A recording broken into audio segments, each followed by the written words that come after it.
Hi guys. Today we got this wonderful being with us, Alexandra Harper. I met her in Liverpool almost 2 years before, and since then we aligned in a maybe same frequency. I say that immediately we became friends and we exchanged a lot of points in common. And today she's there to spend some time with us, and she's going to to just converse about what she is doing and going to tell about in terms of what she has knowledge in terms of spirituality, meditation, uh, and actually she runs a company called Well-being and Performance, and what she does there is literally she helps people to find what they are best at by helping them mentally and more in terms of psychologically as well. So lots and lots of things to listen from Alex, and I'm going to give her the mic now, and it's all your stage, Alex. So yeah, you also give us some short intro of yourself, so that it will be more beautiful when it comes from your own mouth. Then we can start to discuss. Lovely. Oh, thank you so much for having me, firstly. I love your videos. And yeah, like you say, we definitely met on a very similar frequency. So it's good to be here. So who am I? Yeah, what do I do?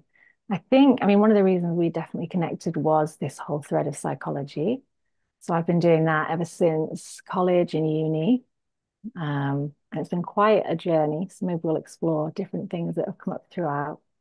But I suppose where I am right now is definitely very in touch with the spiritual side of things, like people finding that place of peace and calm, and me finding that for myself as well.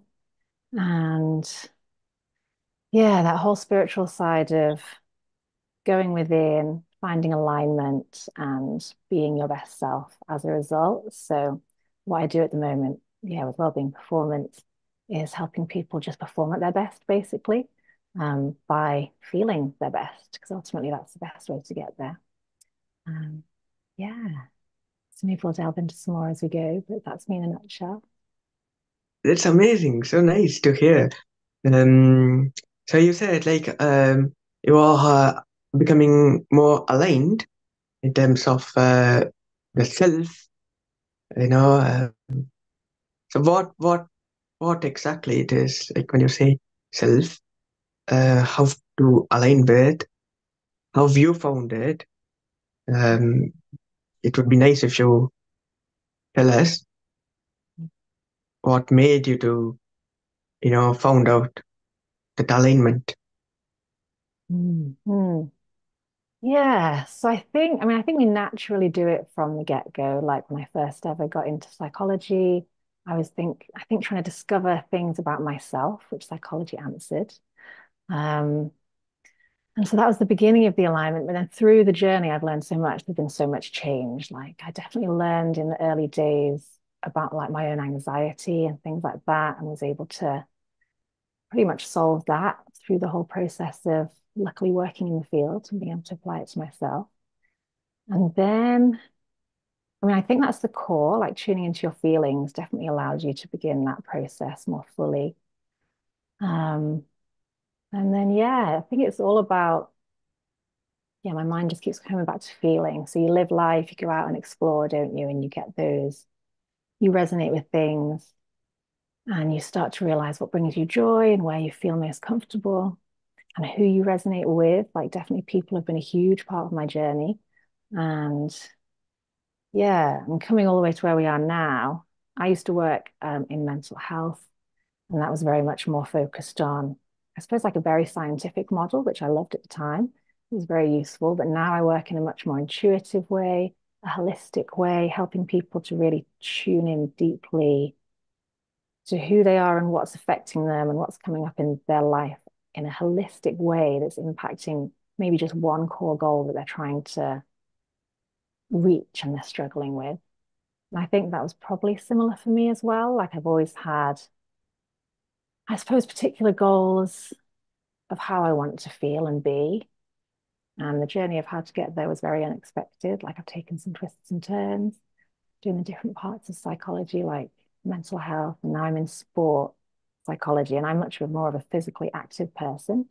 So that aligns a lot with who I am, for example. So yeah, I suppose that touches on a few of the things that helps us get there. Amazing. The way how you express itself, it shows like how, how efficiently you are with yourself, connected with yourself. Mm, Only when the person is, when she or he is connected with his herself, mm, they are in a position to help the others to find them who they are, find themselves, isn't it? I could literally see that with the way how you were expressed. Could literally see, um, through the feelings you actually, trying to be connected with yourself. If I'm not wrong. So that's mm, what I think most of us are lacking in today's world.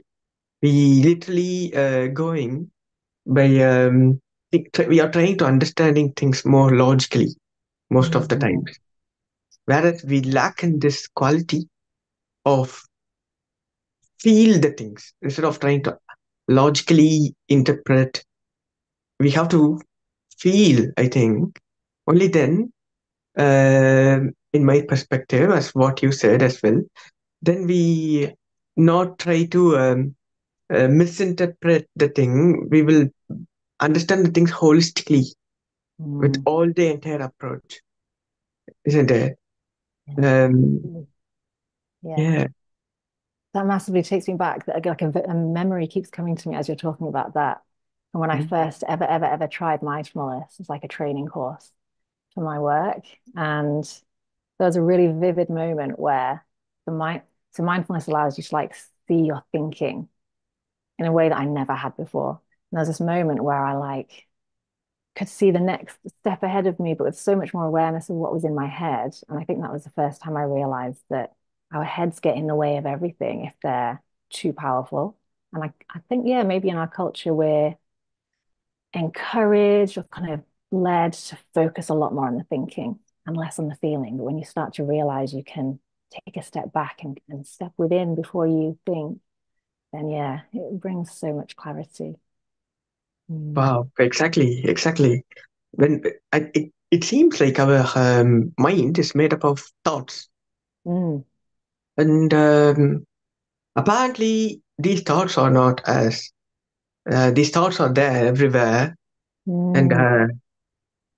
we have to make clear point by understanding the self of us and selecting is this really is my thought or not. If I'm Yeah. not wrong, correct me. And I think those things we can understand only based on our real intuitive feeling, as you said. Mm. And Mm. how it happened to you? I know you said like when you started your studies in psychology, more when you were facing this anxiety and stuff, you were trying to understand. But at one point, the way how you are now, more focused, clear in your mind, I could Mm. feel that you handle your mind, you handle your mental, emotions. And what was the point? Uh, is there like any point that you could say, okay, this is kind of a turning point for me. Oh, I practiced this, so it happened. I want Yeah. to be more aligned with myself, want to be more intuitive. I want to be more in terms of feeling based rather than logically analyzed. So what all the tools? Mm. So I think the first thing that came to my mind when you said that was when I was like learning about emotions. And logically, I knew all about emotions. We all know what they are, don't we? But then I was learning like about the actual experience of it and that it's telling us things, like anger tells you there's been an injustice. And they've all got their own purpose. And I realized I thought my feelings, but I didn't feel my feelings. And it just struck me. I was like, wait, I'm now realizing we're supposed to be feeling them on certain levels, and I'm suppressing my feelings. And it was like this weird aha moment. And somehow at some point that had become a function for me. So then I started to really tune into my feelings. And then, of course, later down the line, the mindfulness course came in, and I did that really intensely. And I think that allowed me to go more introspective. And after that, I started to do meditations, and I got into the chakra meditations and learning all about. And I had a friend who was a yoga teacher, so all like just came together beautifully. And I started to just really tune in to my body, where I felt my feelings. I've had my own counselors and therapists over the years who've been amazing as well to help tune in. And like, then you have to, of course, regulate once you're tuning in. And then I suppose working out which of the emotions are not your truest self. So definitely our thoughts create emotions. And sometimes those thoughts are like defense mechanisms. So they might say, no, don't do that out of fear. But it's not because it's keeping you safe, it's because it's scared of the unknown, maybe. Um, and then I think, yeah, when you start analyzing your thoughts, you realize it's almost like little pathways, little garden paths here, there, and everywhere. And more aware you become of your thinking, and literally just even if you're just observing where it goes without even controlling it, you can start to like see the thoughts coming and recognize where that will lead. And then, yeah, you've just got a choice. And you can be like, no, no, not that thought today, thanks. And you just start to be able to, yeah, tune in more fully and be more at peace, I guess, because yeah, you're managing things, managing your mind. That's really interesting. So that's what all are looking for, I think, see how efficiently you started handle yourself, you are managing yourself. And it's really curious, Alex, to be honest. You went into a chakra meditation, and then you went to analyze your thoughts, the patterns. Um, so you said like thoughts can uh, change our feelings. Thoughts can affect our feelings, and by by getting separated between us and the thoughts, we can handle our feelings. We can handle our emotions. Mm. That's really interesting, isn't it? So we need to really understand here who exactly we are, and what we are made up of, and what where we are up to, where we are currently, and what exactly I'm looking for. Yeah. Yeah, now you're saying that, I'm wondering, this might be the same for you as well, but if I think back now to when I first started the journey, if I said Mhm. to myself, oh, you can choose your thoughts or you can do this, that, the other, I don't know if I would fully comprehend. Like, I think you have to, there's obviously certain steps you take where it makes more and more sense. Um, Another thing that came up when you were saying that, of course, was yoga. That's another amazing way to, yeah, tune into everything. Mhm. Mm, So yeah, so basically, being humans, we can live our own life, isn't it? Like instead of letting the life to happen, I think we can make the life to happen in a way how we want it to be. we can, yeah. And there's that part when you were describing what you were just before about the separation. There's that, I think you've said you've had this in meditation where you realize you've got the observer and then you've got the thoughts. And that's how you can kind of really have more of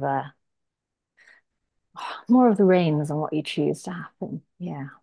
And how you So choose. true, so true, so true. Yeah, that's what it's been almost like 4 years. I've been into this meditation journey, and I observed lot of difference from how I used to be and how I am now. Lots and lots of things started changing. Especially when we start doing meditation, I think personally, all the things that we are not are going away, and what the Mm, real is staying back. and like the inspiration and things come through that weren't there before. Yeah. Yeah, and in that way, we make our own reality, and we understand every challenges or the opportunity to Mm, evolve and to grow. What, yeah. what do you think this term, Alex? When we say all the challenges that we face, being human beings, um, are they coming in order to disturb us? Um, I don't think so. In universe, everything are happening randomly. Mm, Everything are aligned geometrically. Even if we see, our solar system, see how our Earth is moving around the sun. The sun is going somewhere very, at a rate, I don't know, the tremendous amount of speed, and the moon is revolving around and around this moon and around this Earth. So mhm, there is a geometry, there is an alignment, and we are there. If we mm, are there in this meticulous way of designed universe, I think we are also aligned, naturally aligned. And we are mm, not, yeah. maybe, maybe we are unconscious of that. Yeah. Oh, I've got so many different thoughts coming off that. Yeah. Yeah. I think one thing about the alignment is a bit like, I really like the analogy when people say, let's say like, okay, we're like, almost like flowers. So when a plant first grows from a seed to a small plant and then to a blossoming plant, halfway through the journey, it's not thinking I should be blossoming already kind of thing. But sometimes that's what we do to ourselves, I think. And then, yeah, I mean, I'm undecided yet about the predictability of things in terms of whether it's, I guess there's two parts, isn't there? There's the scientifically, yes, it's probably predictable because certain forces are occurring and certain things are inevitable. But then I think our experience of that inevitability is dictated by our perspective. So, like, everything can be a lesson, but everything can be discomfort and unpleasant. And it's absolutely, yeah, I think depends on which angle we look at it from. Like if you see so many times people have really horrendous life experiences and then they find a way to make that something powerful for others, to uplift others. And we can do that just internally as well, uplift ourselves by taking perspective. Understood, understood. And I think the way you said, like, even the challenges are there, when during the unpleasant situation, discomfort situation, if we are able to keep separate us from those unpleasant situations rather than getting affected by those situations, I think we can overcome that, and we can just maybe change to another situation. Mhm. um Yeah. yeah. And maybe sometimes bad situations, they are bad, and that doesn't change necessarily that something bad was there too, but sometimes they directly lead to something amazing, somebody amazing, or yeah, just amazing place. Mm. Yeah, I'm wondering what happened in our lives to make us meet. COVID and we met. So you got into meditation. So yeah, stories like that. Yeah. Exactly. If the COVID, you know what? If the COVID was not there, I would have never meditated. I would have Mhm. never put the questions of understanding who I am and what I am up to. And okay, I had some time, and then I said, okay, let me start to meditate. And then at one point of the day, I started becoming more conscious of who I am and what exactly me. And as I said, the things that are not me are started disappearing from me. And I used to be a non-vegetarian person myself, and then I became a vegan, and I met you in this mindfulness and like-minded group, and where I met you, if at all, if not, I would have been meeting some different people, you know. Yeah. So yeah, everything happens for a reason, and I'm very much happy now being surrounded by and by a beautiful person like you. And and what I wanted to ask is, whenever you help someone, what Mhm. you how do you feel? How do I feel? Because Mm, your entire job is of helping others, isn't it? To yeah, find what they are best at, to to uh, to bring them if they are mentally, facing some challenges. yeah. Uh, That's an interesting question. Yeah. And I suppose it is quite a somewhat of a dance, like a happy dance mm, between the mind and feelings. Like obviously our mind can be a problem sometimes, but if you're helping people and you're really so basically I go in almost emotionally as a blank canvas. So I feel what I would feel in that person's position. So that's often what I'm feeling. But then my mind is always conscious that the goal is well-being and to for them to be at their best. So it's okay. So this is what they're feeling. I feel that.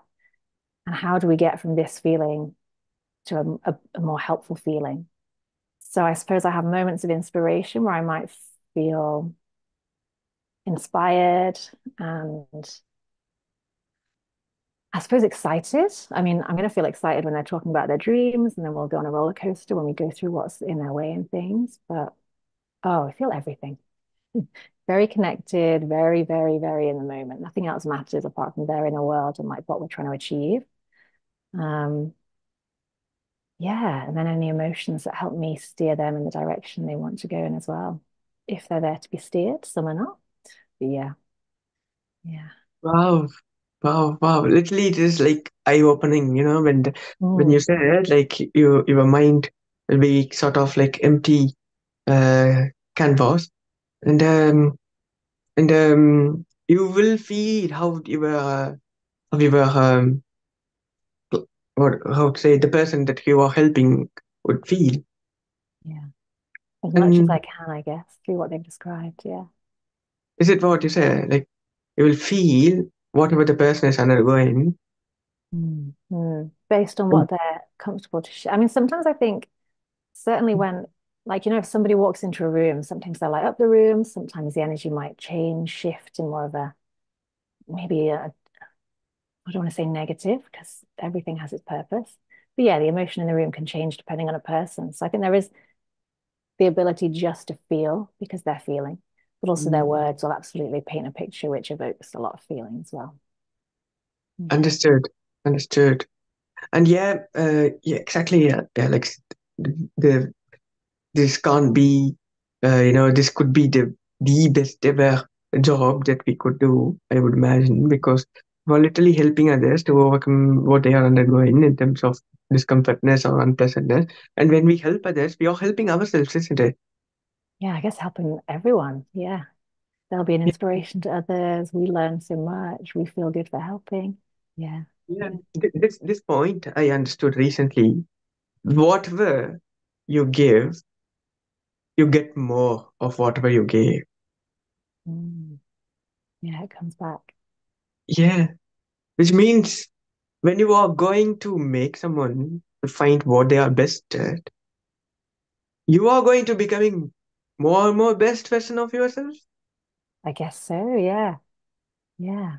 I mean, everyone's unique, so everyone has a slightly different path. But I suppose ultimately, yeah, the more we help others tune fully into themselves and learn about their struggles and how they can overcome those things, then yeah, you've got nothing to lose, really, I guess. Yeah, it's only learning. Yeah. Wow. I'm in line with your whatever I was saying because recently I also started learning something new called spiritual tablets. I don't know if you Oh, are. I think you mentioned this. Yeah. Not in Yeah, this didn't I? depth, but yeah, I think I know what you Yeah. mean. Well, this is like literally eye-opening. So, whatever in the life that you face, let it be hand pain, shoulder pain, wrist pain, Mm. or emotional imbalance, anything is happening because of lack of wisdom, spiritual wisdom. Ah, yeah. Mhm. once you understand that this pain or whatever you experience in this body is going to go out. Yeah, this is ringing a bell now. I remember. Yeah, they say it's spiritual intellect is the root and physical health is the fruit.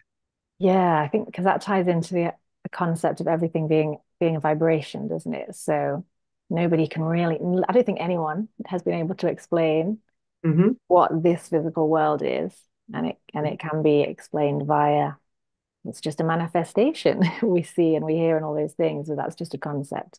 So yeah, what we're seeing is potentially the physical form of our spirit, so it makes sense. But yeah, Exactly. you feel what's going wrong internally. Yeah, yeah.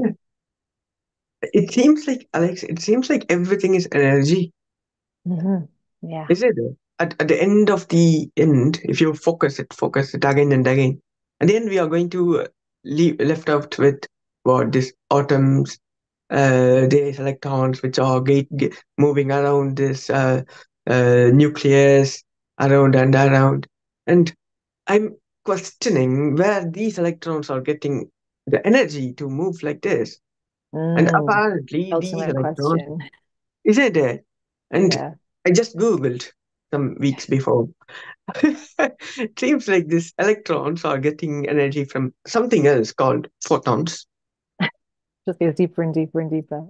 Yeah. And then I'm asking where these photons are getting energy. Something else which is not yet discovered.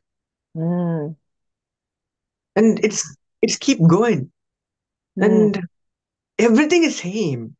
So whatever the things, whatever the raw materials that Alex is made up of is what I'm Mm. also made up of. Yeah.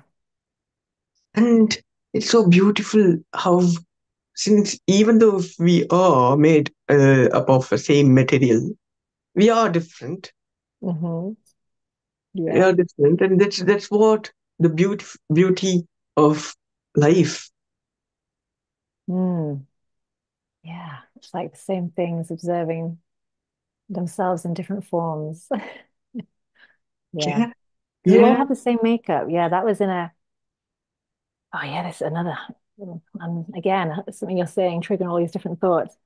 This reminds me of somebody I worked with Hmm. around the same time I was doing the mindfulness. And he was talking about like everything being vibration. And this was news to me. And I was like, what does he mean? And he's literally been one of the seeds to all of my journey into this whole thing. He was so wise. And and then this is also making me think of, that thought's gone. I'm sure it'll come back. Ah, But yeah, it is. What does this say? Oh, that was it. We all have the potential to be everything, the good, the bad, the ugly, the amazing, the inspiring, and it just depends what situation we're in. And in that same way, that's why we can achieve anything we really set our minds to within reason. Some people would say without limits. Yeah, because we're all made up of the same stuff. We can do anything. Yeah. wow, so true, so true. We can be nothing and we can be everything. It's up to us Yeah. to. 'Cause I was going to say, because everyone's always redefining what we can do, aren't they? Like people are always pushing boundaries, always showing us new things that we're capable of. So, yeah. Mm. Mm. And when you said about mindfulness, when you were doing mindfulness with him, what it deals exactly with, like how mindfulness is a big subject, I would imagine. It is. Yeah. What's mindfulness in your perspective? Oh, yeah. Good question. Well, when you ask me that, the first thing I see is my teacher. So I learned mindfulness in a Buddhist center. Oh, And oh, he was such a patient teacher. And I feel like, yeah, through him, I discovered that mindfulness is huge in terms of the way you can kind of practice it and explore it, and also the journey you go on. I think mindfulness is, I was going to say an endless journey, but then when you spoke about, going deeper and deeper, the neutrons and all those things, I think sometimes in meditation, we can get to that really core point where there's almost nothing left to find. And I suppose mindfulness might come to that same end. But I think mindfulness is, well, if we quote, I said, who is it? What is it to me? But John Kabat-Zinn said, what did he say? Paying attention on purpose in the present moment, non-judgmentally. It's like that's the practice. But I think the experience is learning about your mind and and your body and your relationship to your body with your mind, and eventually being able to mindfulness. I suppose just being able to understand yourself and also tune really deeply into that observing part of yourself and differentiate between your conditioning in the outside world and this part of you that seems potentially to be all yours, really deep down. Maybe that's Mm. the bit we all share, though. Who knows? But yeah, I think it's that journey of It is. self-exploration and about Mm, the world, but you can't go so deeply maybe into the external world. mm. Mm. It's really mindfulling. Um, yeah, I relate this mindfulness with meditation. I think Mm. when you go to the East, they call the same mindfulness as meditation, and when you go to the West, it is mindfulness. Yeah, because it was yeah, I was going to say taken from, inspired by the Mm-hmm. East, wasn't it? Um, yeah, 'cause certainly the teachers over here, the ones that I've known, will say that mindfulness is not just meditation in the sense that people in the West understand meditation, i.e., sitting down in silence or doing something guided. Mindfulness can be just being in the present moment, and your thoughts are allowed to be there, but it's about being aware of them. But yeah, what is it? I suppose you might have more of an understanding with your experience of what it is. What is mindfulness described as in the East? Is it different? Well, yeah, Alex, exactly what you said. It is what all about mindfulness is like. Whatever you do to its fullest, and self-exploration. All what you said. But, when we say meditation, Mm. um, it's a tool to make you more mindful, I think. Ah, And okay. I love that. meditation, yeah, and meditation, the way when you sit and close your eyes and just observe your breath, that's Mm. a technique. There are different techniques of meditation, and this particular technique called anapanasati, which I practice. Here, you simply have to sit and have to observe your breath, and the way when you keep observing again and again, again and again, here comes the separation between your thoughts and the real self. Mm. So once you understood that you are no more these thoughts which are happening, but then you being the observer who is going to observe everything always and forever, Mm. then now you are going to do everything mindfully. Yeah. So you become meditation. First, you Mm. start off doing by sitting, practicing some basic techniques. Mm. Once you understood that you are the observer, you are the person who witnesses everything around you, and you once you become that awareness, then what happens is only the mindfulness will exist. You do one thing, you are best at what you do then. And you are aligned Mm. with your purpose of life, as you said. First, you understand your purpose of life, and then what was the second point you've been saying? Um, Mm. You mean in terms of the feelings or in terms of the well, um, when I asked about mindfulness, you took that sayings and going from first of all, mindfulness is about understanding, if I'm not wrong, the purpose of our existence or our life, and then yeah, etc., etc. So I would, I would say mindfulness is an effect of understanding the real self through meditation. So it does lead to mindfulness. Yeah. Yeah. Mhm. And it's interesting, isn't it? Because, yeah, that absolutely makes sense what you're describing. I think, yeah, a few years ago when I was first on the journey, I might have been confused, and now it resonates. Like when you are only mindful, you don't have extra thoughts, you're not skewed off your path, you just make decisions based on your core self and the feelings that are guiding you, maybe. And then, yeah, you just kind of observe and follow the journey from behind the eyes. Just let it all happen.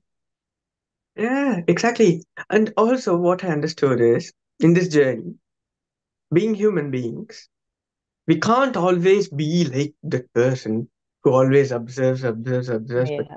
always disconnected. Of course, being a human being, you are supposed to entangle with plenty of thoughts around you. It is the physical realm, and we have to also experience these things. If Yeah. not in this, if not in this dimension, it's not going to be existing in the other dimensions. So Mhm. first, this understanding is what important. Understanding that we are spiritual beings, as you said, and being at that point, now we do all the physical aspects of things happily. This is Mm. what I would say.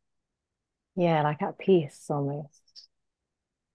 Yeah, because people differentiate, don't they, between we have our emotions, but then at the core, when we're really, I guess, present, definitely when we're mindful, I think, or meditating, and we really manage to go deep, there's that feeling that comes that's just so, it's like a warmth and a spiritual warmth, maybe, Hmm. um, that isn't an emotion, but it like allows us to feel, I suppose, grounded, good, okay. Yeah. And if we can do things from that perspective, yeah, it's pretty nice. Yeah. Yeah, and have you experienced? Well, of course, you experienced the self being aligned with yourself. When you are aligned with yourself, what's the feeling? How it is? How it would be? You know, what is the Mm. result of that? Yeah. Mm. Yeah. I'm trying to think. So like you say, that it comes, we go on this journey, don't we? It can come and go. There've definitely been times when it's been like most, I suppose, vivid. Um, on a broader scale, I think it's your whole body feels at ease, which now I would understand through the concept of chakras and just everything being okay. We're not holding back, maybe in any way. We're being true to ourselves. But something that definitely stands out for me is in the chest. Like, I think you can really feel when, I suppose, when you love what you're doing, that seems to me to stand out. And I really feel like I'm doing what I'm meant to be doing. And then I think physically you can see it in people. Yeah, maybe feeling happy. I see myself, like my whole posture changes and I light up. Um, yeah, and I might in 10 years' time, I might say, no, I was wrong. This over here is pure alignment. But yeah, at the moment, this is what I'd say. Yeah. Yeah, yeah, of course, of course. Yeah, that's what uh, wise. That's how a wise person would be, isn't it? He contradicts himself, then only he'll grow. Not afraid to say, oh, no, I was a bit wrong there. Yeah. Yeah, what were we thought, we been thinking that it is right, maybe 3 or 4 years before. Mm, It's maybe not right now. yeah, At least definitely. in my case. Mm, yeah, you can see that in Mm. so many ways in different Yeah, situations. exactly. And Mm. tell me a bit more about this chakra meditation, Alex. I Yeah. yeah, I never did that. So yeah, the chakras. So I get transported back to when I first learned about it. I was so excited. It was such a simple model to understand things through.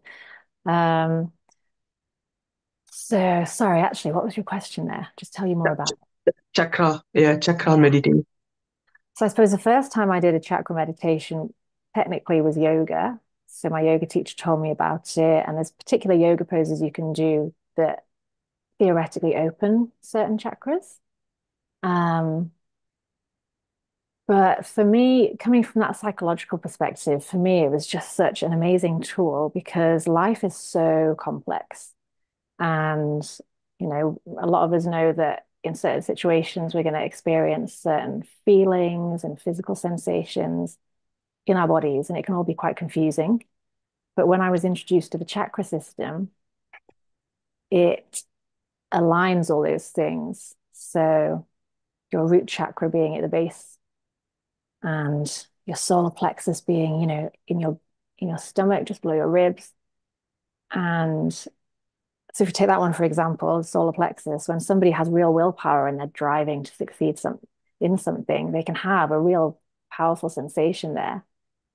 And if somebody is lacking willpower, they can feel maybe nothing there or a different, more difficult sensation there. And so all the different chakras consistently seems to resonate with things we talk about psychologically. And so you can use it as a guide, like, oh, I'm feeling this here. Is this a clue? Can the chakra system give me a clue as to what this means? Well, yeah, I think it can. It seems to be able to.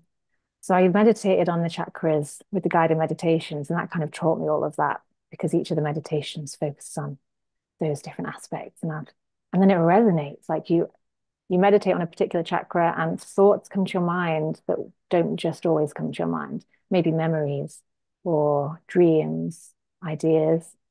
And I just think it helps us align with ourselves, yeah, and get clear on what's blocking us, what we need to work on, what we might like to work on. Hmm.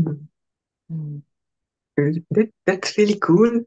And yeah, understanding of chakra, I think we can um, do this self corrections or self Mm. evaluations, I would say, isn't it? Yeah, it's like a shortcut, maybe, Mm-hmm. from the wisdom that's already been found by others. Mm. That's interesting. And yeah, I've been reading a book where I came to understand that we have seven bodies. Mm. And as to not to confuse with our chakra and with the physical Yeah, body, people might get confused, isn't it? Like, man, the chakra, I cut my body and see that's no chakra. What chakra I was speaking about? yeah. But it apparently in our seven bodies we have our chakra in our subtle bodies. So Mm. except this physical body, all the other body in all the other bodies, this chakra is visible, Mm. which is after this physical body, you got this astral body, and then you got your mental body, then you got your causal, then you got your supracausal, and then you have your nirvanic body. Mm. Then at the end, you have wisdom body, something. And and at the end, at the end, this body, which is wisdom body or blissful body, the body being blissful, is Mm. called as blissful body, and it seems like its state is itself is being blissed out always. Mm-hmm. Yeah. And that's what I got related with whenever you said be with yourself. And when we say Mm. being with yourself, it's not like disconnecting with this physical world, not like disconnect with your friends and going and blocking up and Mm. sitting in your room. And it's not like being becoming introvert. Rather, it is becoming everything. Mm. isn't it? And this blissful body is everywhere. Yeah. This concept, which I understood recently, when you make a dough for making a bread, you prepare this big dough, and then let's say you take small part of out of this dough, and now this small part exists there as a different identity. Let's say Mm, small dough, yeah. whereas it has the same composition as this big dough, Mm, same salt, same water, same everything. We being human beings, apparently we are the small doughs came from this big dough. it's a good analogy, yeah. Metaphor. Yeah. And they could be made into different types of bread, but they're always ultimately the same bit of dough. Don't say this to a French person. He wants only baguette. I think I'd like to be a plaited bread. Yeah, that's it. And I've heard a similar idea of like the sea and the waves. So when the sea is Um, calm, it can all be seen maybe as one, unless there's some sea is washed into some dip in the mm, land and it's separate. But when the sea is, unsettled and there's all these waves, we can say, oh, there is a wave, but it's still part of the sea. But somehow it's now defined as a wave. And we're a bit like that. Yeah. One and exactly, the same, but different. Mm. exactly. And you know what? This wave or this dough, which got identified as a separate entity, let's say now it identified, oh, I'm a dough as well. And when it, let's say, imagine this, okay, this person who put this dough apart, and if he puts it back towards that big dough, where this identity went now, it merged with this Mm. And I big self. imagine this nice positive feeling of, ah, I'm one of you kind of thing. We're all one connectedness. Exactly. And now Yeah. you become identityless. You Mm. became one with everything. And for example, being you, being Alex, you've been helping everyone, thinking that you were helping others, but no, you were helping another dough ball. Yeah. Ah, it's all just coming back around. Yeah. It's interesting, isn't it? What leads us all to, and then what is that guiding force? Because yeah, we have that when we go within, we have this inspiration, but all of us arguably are inspired to do different things, maybe with the same end result, but different in the physical world. Yeah. And what's inspiring that though? The ultimate question. Yeah. I imagine like what you were saying about what was it, the bliss body or the bliss state.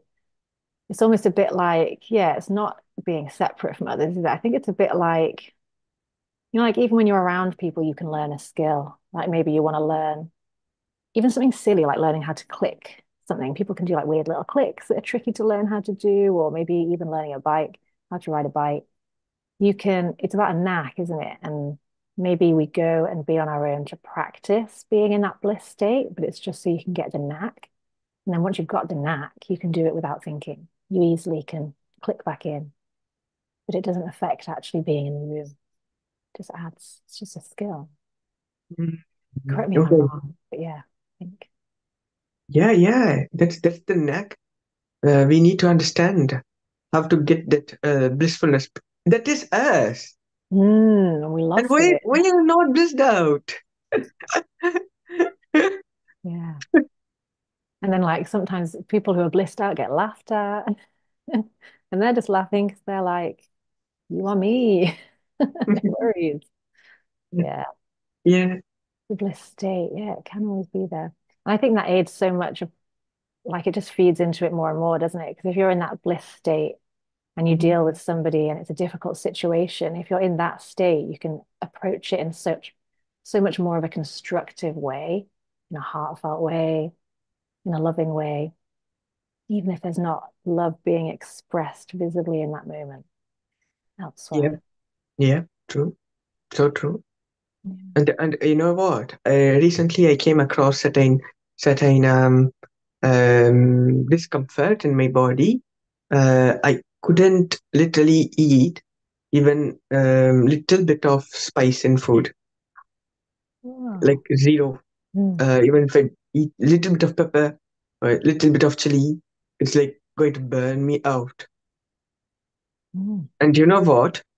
This spiritual tablet came and helped me. Yeah. Why you feel, agitated when you eat this chili or whatever is because you are full of that. You no more require Mm. that. Your body, your mind, your seven bodies, it doesn't require that, which means chili here, it represents anger component. No.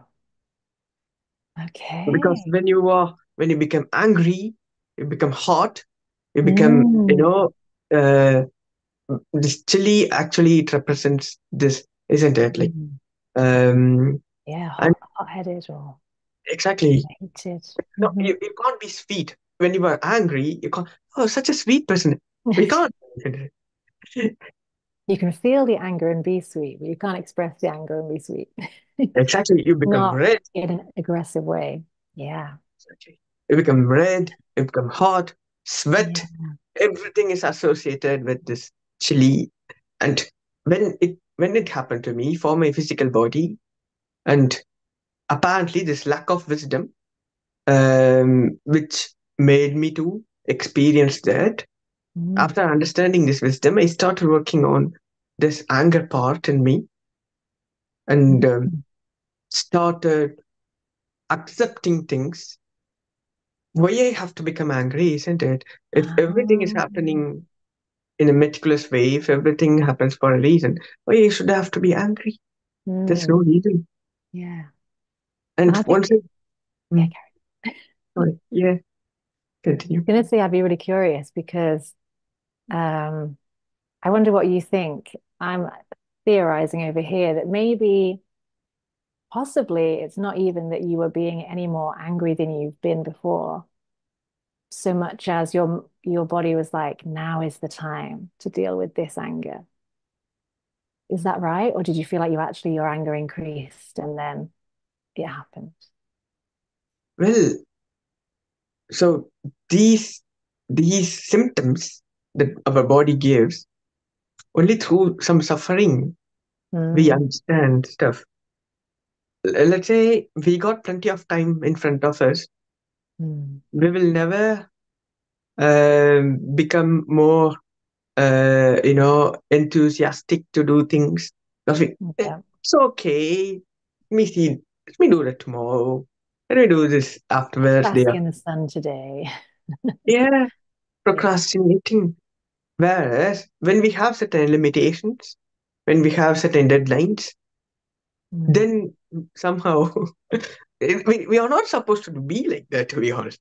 So, this is what we need to learn. This is what we need to understand. So before this nature itself is going to give some extra, push. If we are good of becoming just by listening or just by observing, if we become the better version of us, then you don't have any suffering, then you don't have any pain. You can live your life smoothly. Whereas if you be a bit, how to say, lethargic and bit lazy, then you need this time to time push, and then you evolve. You learn things. mm, mm. Yeah, yeah. It's like kind of friendly, No. friendly. Yeah. And so what I did after understanding this, I started working on myself. Um, I started accepting the things, and even if I feel these anger, instead of expressing that, I express to this universe. You know, I release that energy by just sitting and having that energy, that anger energy. I release that, telling that let this energy help everyone in some beautiful way, in some not this anger way or happy way. I just kept let this to the universe, to this nature, and slowly and steadily, you know what? After 4 months, now I eat everything, and I'm eating the spiciest thing. Yeah. And While did you? understanding, while understanding the wisdom itself, I could observe these things are going away from my body. Mm, yeah. Yeah. Yeah. So do you feel? Wow, so many questions coming at once again. I was going to say, do you feel like you've learned the lessons? But I guess the tablet you mentioned aided in that. Or is the tablet just a, I suppose we should, maybe your viewers know, but like the tablet is like a tablet, isn't it? Tablet. Spiritual tablet. Sorry. Yeah. It's like is it, did you say it's like a book or it's like wisdom portrayed somehow? Yeah, yeah, yeah. So Um, it's a wisdom for how to say. So anger is a quality which your soul doesn't require. So mm, in India, you should expound. exactly in India, we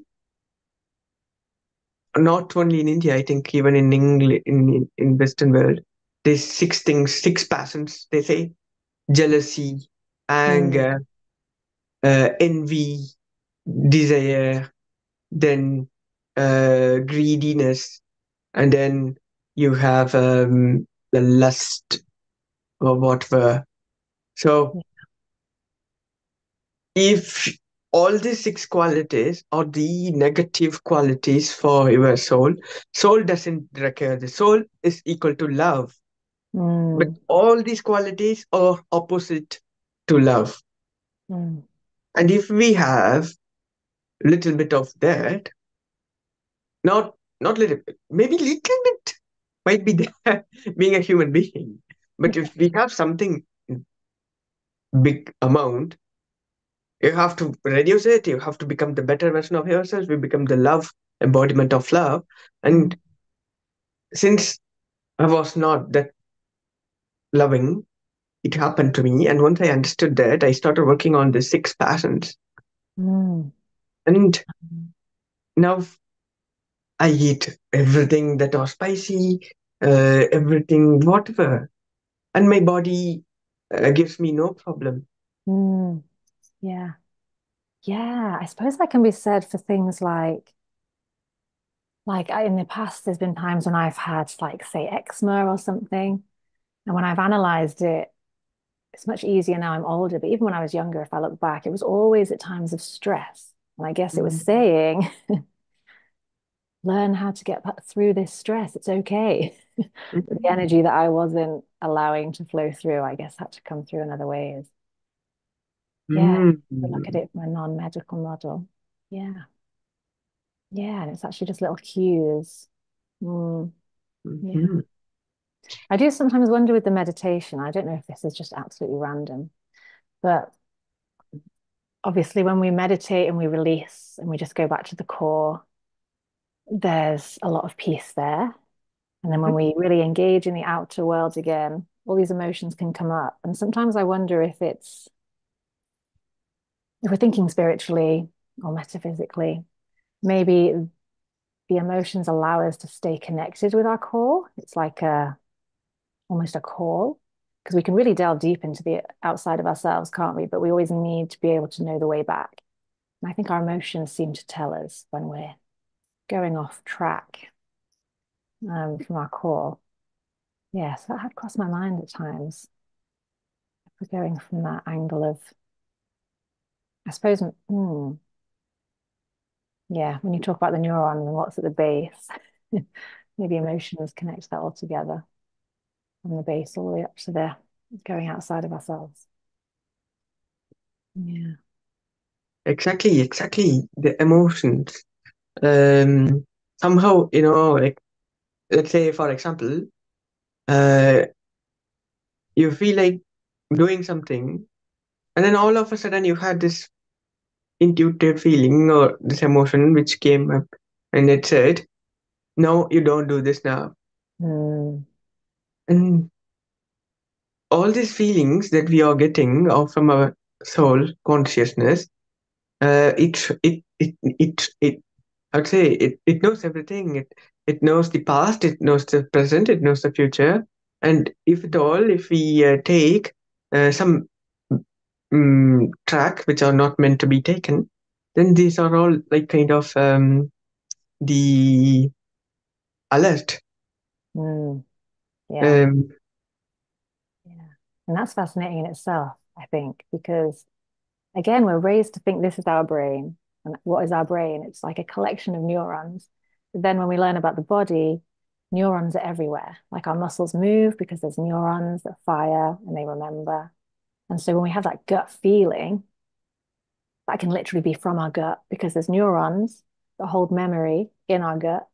And all those neurons have different historical reference points and they can say like, Mayday, we've been here before, don't do that. Or they all kind of communicate and give us that really deep wisdom.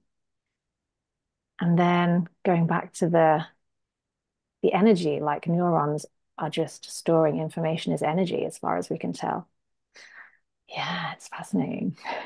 it's fascinating, Alex. And you know what? Not only thinking of neurons is moving me, but even thinking of the small things. We think that Mm, it is small. See, for example, the hair, mm, how it grows, what it is made up of. And if I pluck yeah. my hair or if I cut my hair, it's not hurting me. Whereas if I cut my finger or whatever, it Mm. hurts me. And Who everything decided is this? who decided it, how things are happening. And we think Yeah. only certain things are miracle. Only certain things are magical. It's all a miracle, isn't it? Like it's absolutely crazy. Life is equal to miracle. And when we start to get appreciative of that, oh, every day is a blessing. Yeah. Exactly. See, for example, if you want to develop a device which just it has an action of moving like this and this, you would need to probably have a compressor air which sends some air into it, pushing the motion of the liver. This liver is going to go Mm. out and come back. So huge lot of mechanisms are happening behind, but then the end result is just this movement to happen. All these things are happening. Whereas the way we speak Everywhere. Mm. and the eyes see the eyelash which All happening at is up once. there. Exactly. Oh my God. Feeling so grateful right now.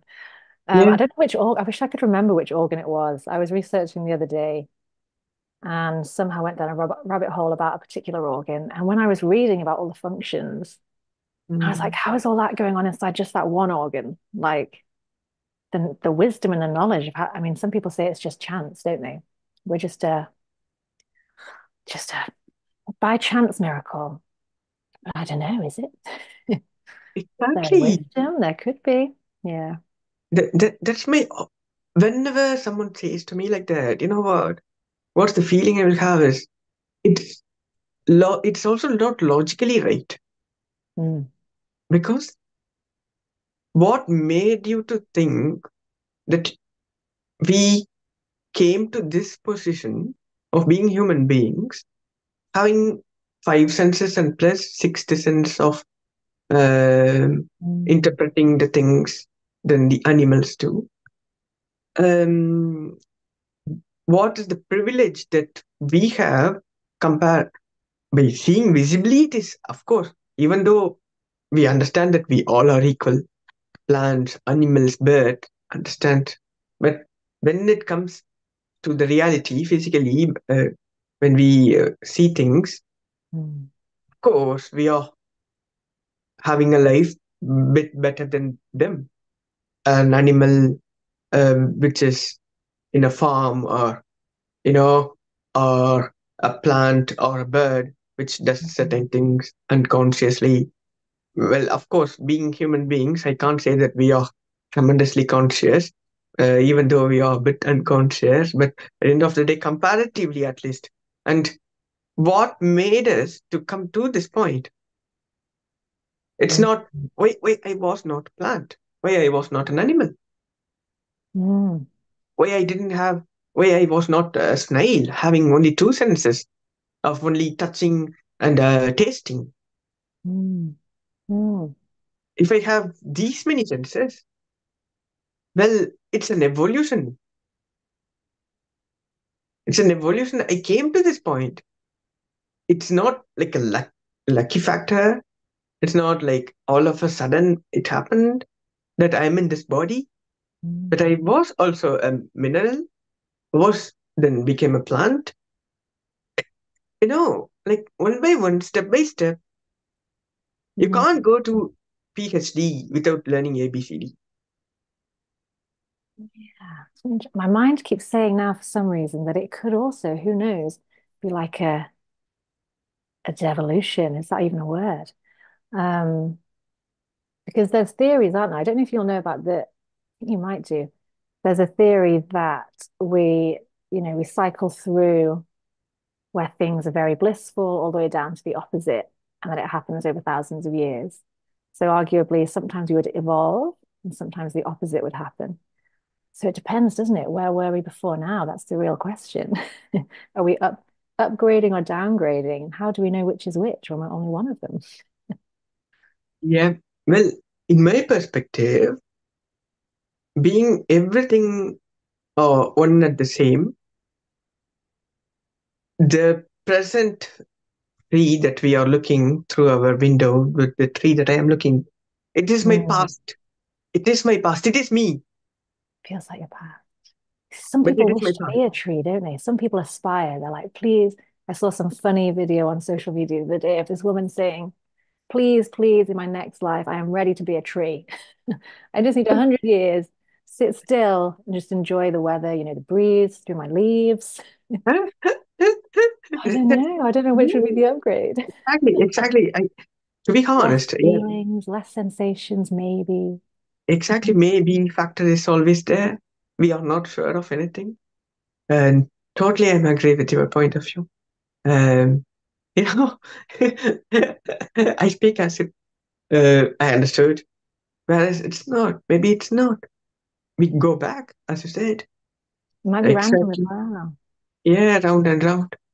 I'm not sure which scientists it was. I want to say hmm, maybe quantum physicists. And they were Mm. explaining how if you put an apple in a box, it will degrade and all of that. But if it's a box that nothing can come in out of, and the apple just goes through a process, that eventually it would break all the way down. I don't know if an apple can just break down without anything else in the box. There must be something in there. But anyway, they were saying it breaks all the way down and eventually it'll cycle through every single possibility of its being, which is inclusive of you and me and everything. And it was saying it would I think they said it would randomly go through every possibility. It would be a cat, it would be a shoe, it would be a coin. I am not clued up fully on how this is the case, but there's people saying, yeah, that we are just everything going through maybe in a random fashion. I don't know. Yeah. Yeah, yeah, yeah, To yeah. be honest with me a bit. That makes really sense. Yeah, and you know what? When you were saying about this Apple thing, something popped out immediately. Mhm. Life is everywhere. As we said, let put an apple in a closed bag or whatever. Let it be like that for some years. You know what will happen? First, this bacteria will grow, then it becomes some bigger amount of that, and then worms will come out of this apple itself. And then through that worm, the worm will then have the flying insect. It will become the flying insect, the same worm. You know Mm, that, right? We can see the same in this physical world that itself, whole cycle, yeah. isn't it? From out of nowhere, from, just from an apple, all these things happened. Can do. Yeah. Out of nothing come, well, not nothing, is it? I suppose everything that breaks down becomes something again. Yeah. Yeah. What is your take on energy can neither be destroyed nor be created? Yeah. That's thought provoking, isn't it? I've not personally come across any evidence to suggest that it can be destroyed. Yeah. Oh no, this is taking me down that tangent of like when you start thinking about the universe and the end of it and all that confusion. Yeah. But yeah, no, I definitely haven't seen any evidence to the contrary. Mm, it's all just So cycling true. around potentially. Enlightening conversations. It just begs the question, doesn't it? Like when since I was a kid, I've always been perplexed. I think, yeah, I think someone in my family was very into space as well. So I had this like introduction at quite a young age. And I was always stuck at the point of where does it end? Oh, there is no end. Okay, where is there no end? And it just gets you to that point where our brain can no longer comprehend. And I don't know if Mm. that's because we just can't comprehend or because there is nothing to comprehend. But oh, yeah, it drives me mad. Before being in psychology, I wanted to do astrophysics, and I decided no, I'd go Mhm. bonkers. I wouldn't be able to understand. Oh, wow. It's really amazing to see that even at the small age, you started putting all these questions. Where there's an end. Hmm. Doesn't end or And- it does. I still don't know. Neither or. yeah, and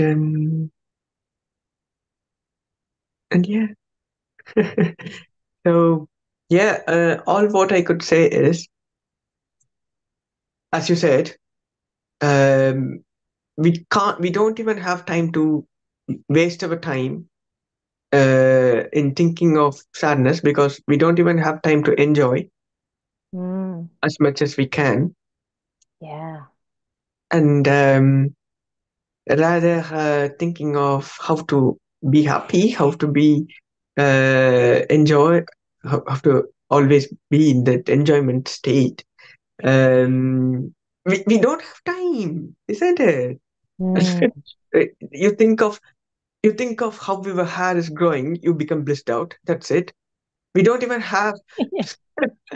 we don't even have a single moment to waste to enjoy things. So Mm, even by having a mm, simple understanding, we can overcome our suffering. We can overcome our mental trauma, everything. mm. Yeah. Yeah. Because, yes, I suppose the suffering potentially comes from, and this is a difficult subject, obviously, because a lot of people are very much trapped in situations, not knowing how to get out of them.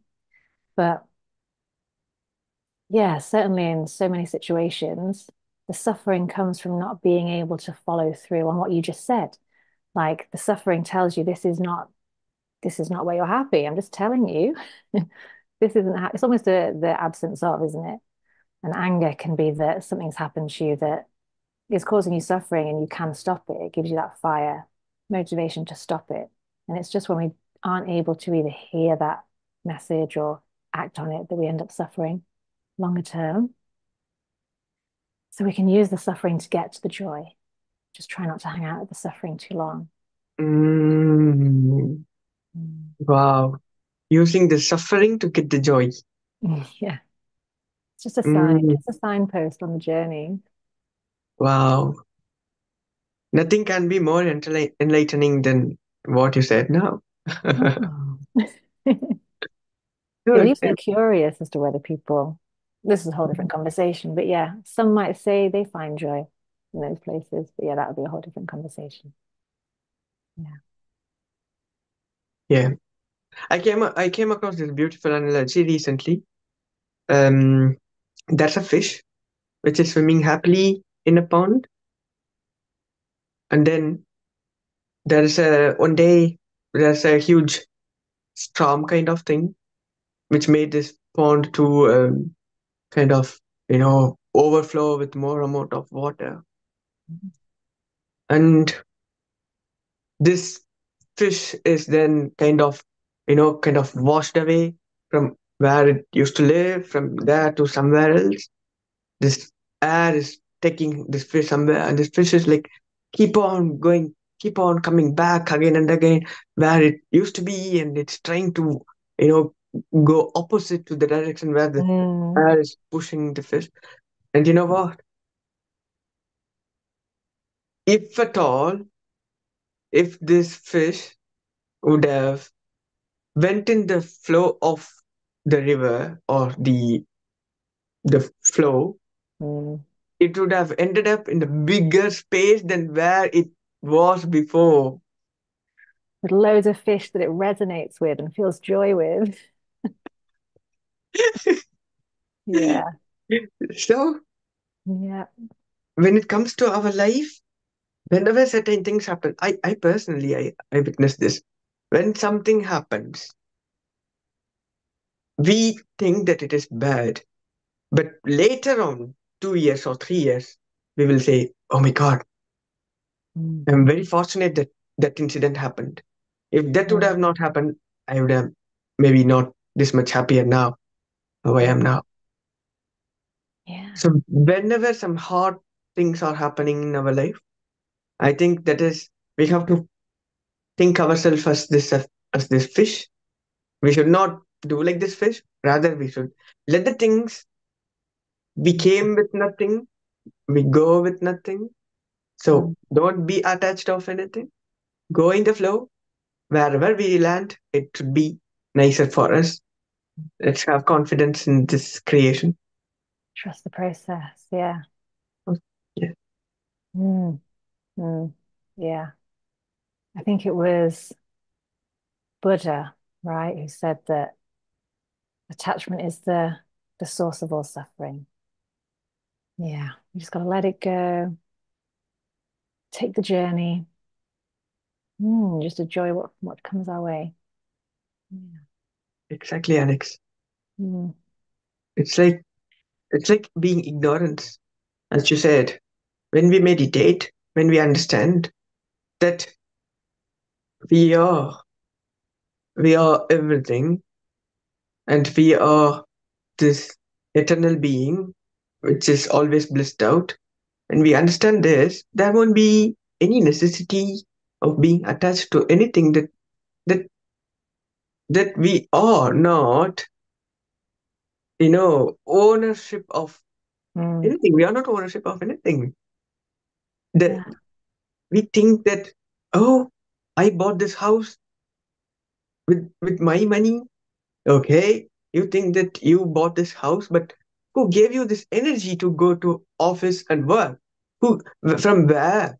From where the breath that you are, breathing, from where it is coming from? Who is giving you all these things? Who is giving you how this hand is moving? All these things came freely, Mm, whereas we are not ready to give things freely. yeah.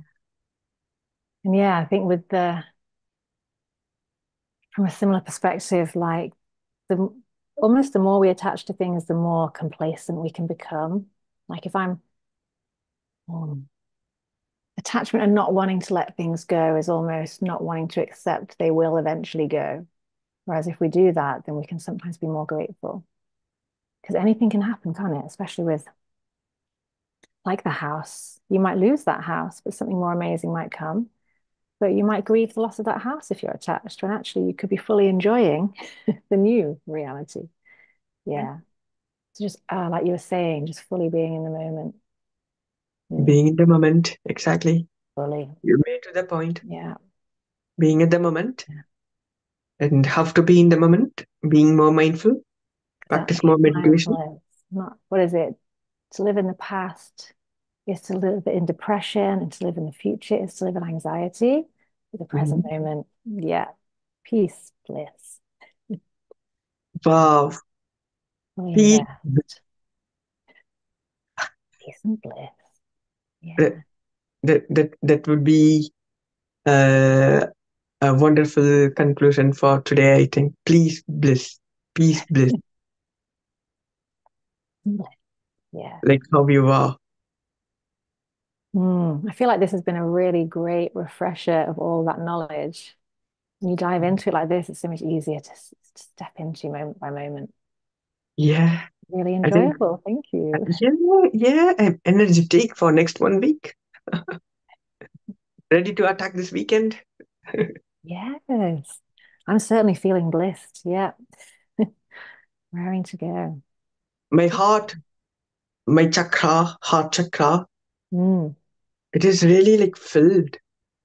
It's like filled with this happy energy. mm, yeah. I definitely have some more of that flow that I mentioned, the energy just freely moving through. The excitement, I suppose it feels a bit like excitement. And I'm so glad we did this because it was a long time coming, wasn't it? For various reasons. Right? But it's been a lovely process. Yeah, really nice. Very glad, Alex. Thanks a lot once again Too. for coming to this platform and sharing your wonderful wisdom.